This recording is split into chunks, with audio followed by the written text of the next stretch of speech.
Staring at a bright white screen in a dark room is the fastest way to give yourself a massive headache. You're trying to get some work done with your AI assistant, but that blinding white interface feels like a spotlight hitting you right in the eyes.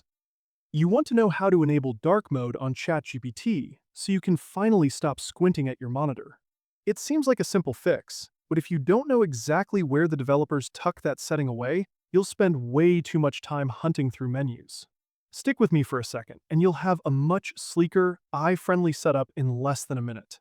Go ahead and pull up your main ChatGPT dashboard. Do you see your profile icon sitting up there? Give that a click. A little menu is going to drop down, and you want to look for the option that says Settings. Once you click that, a window pops up, and you'll usually land right on the General tab. This is where the magic happens. Right at the top of that list, there is a section labeled Appearance.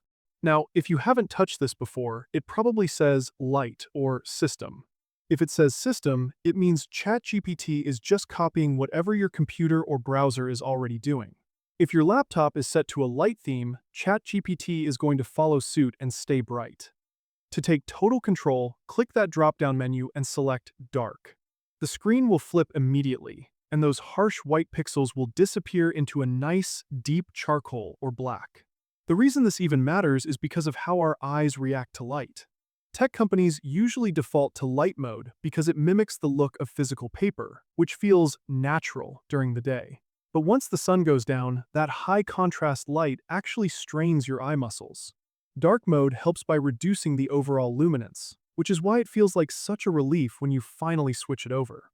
You might run into a common hiccup where the setting doesn't seem to stick when you log in on a different device. That usually happens because the system setting is overriding your manual choice. If you want it dark everywhere, make sure you're picking dark specifically, rather than letting it sync with your system.